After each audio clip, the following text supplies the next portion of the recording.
This polygraph examiner and retired FBI agent doesn't need a machine to pinpoint a liar. The eyes are a window to the soul. You can see right through them. What do they expect from me? That's a good question. Take a close look at this guy's eyes. Before Jason answers, he looks up to the right. Looking up in the right means you're making up something.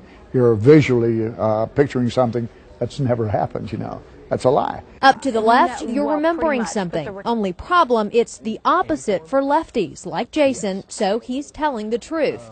Shifty eyes could also indicate dishonesty. The moment they complete that lie, they look right back at me because they're trying to see whether I'm buying what they're selling. Bill Brown says all of the people we interviewed are basically honest. Look at how comfortably they sit in their chair. Liars may rub their neck, tap their fingers, look at their watch, all signs of nervousness. Or they'll position something between you and them, even if it's only a book or a coffee cup. When you see something like it, why is that? It's just getting a barrier or something between you and me. Someone telling a fib may lean back in their chair, sit to the side, and keep their arms crossed and hands tightly folded in their lap. Did you ever put any false information on any form? On any form? No. What about people who try to change the conversation? It makes almost everybody a little bit uncomfortable lie. So if they can say something else in a tangential way and get you to accept that, then they don't have to lie. And really listen to what they're saying and how they say it. If all the time you've been talking to them, they've been speaking in one voice, and then all at once they speak in this voice, pretty good indication. Thank you. Were you fully aware in real time? And again, I realize how big your job is, and everything was erupting in the Middle East this time. Were you fully aware of these 20 incidents that reported in the ARB in real time? I mean, I was aware of the ones that were brought to my attention. They were part of our ongoing discussion about the deteriorating threat environment in eastern Libya. We certainly were very conscious of them. I was assured by our security professionals that repairs were underway, additional security upgrades had taken place. Thank you.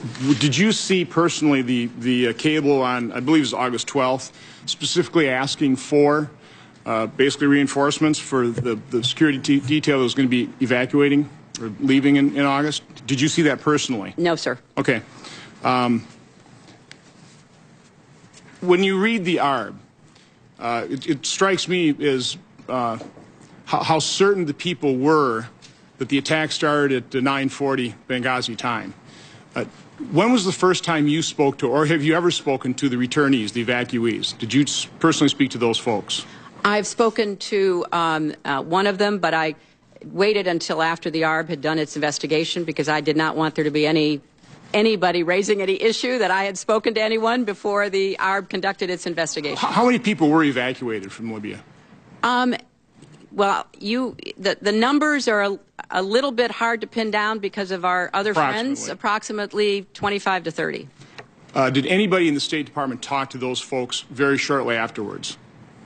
There was discussion going on afterwards, but once the investigation started, the FBI spoke to them before we spoke to them. And so other than our people in Tripoli, which I think you're talking about Washington, right? Yeah, the point I'm making is a very simple phone call to these individuals I think would have ascertained immediately that there was no protest prior to this. I mean, this attack started at 9:40 p.m. Benghazi time, and it was an assault. And I appreciate the fact that you called it an assault. But, I mean, I'm going back to then Ambassador Rice, 5 days later, going to the Sunday shows and what I would say purposefully misleading the American public. Well, why wasn't that known? And again, I appreciate the fact of the transparency of this hearing, but why weren't we transparent at that point in time? Well, first of all, Senator, I would say that once the assault happened and once we got our people rescued and out, our most immediate concern was, number one, taking care of their injuries. As I said, I still have a DS agent at Walter Reed seriously injured. Getting them into Frankfurt, Ramstein to get taken care of. The FBI going over immediately to start talking to them. We did not think it was appropriate for us to talk to them before the FBI conducted their interviews. So, and we did not, I think this is accurate, sir.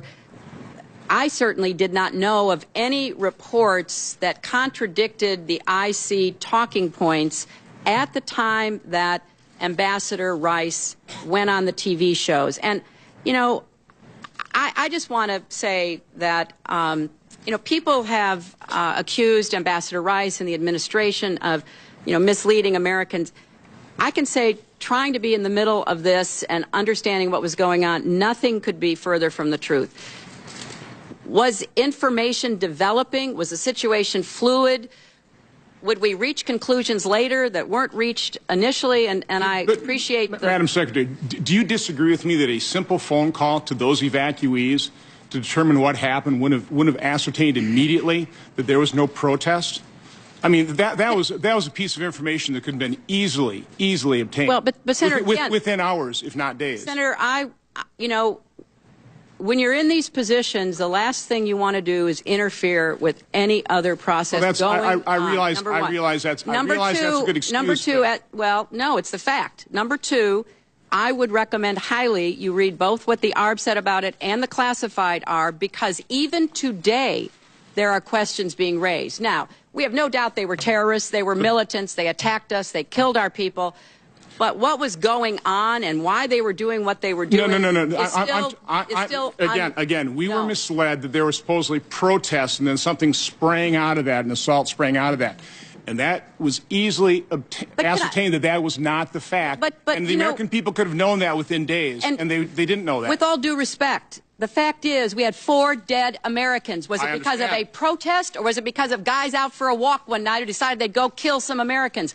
What difference at this point does it make? It is our job to figure out what happened and do everything we can to prevent it from ever happening again, Senator. Now, honestly, I will do my best to answer your questions about this, but the fact is that people were trying in real time to get to the best information. The IC has a process, I understand, going with the other committees to explain how these talking points came out. But you know, to be clear, it is, from my perspective, less important today, looking backwards, as to why these militants decided they did it, than to find them and bring them to justice.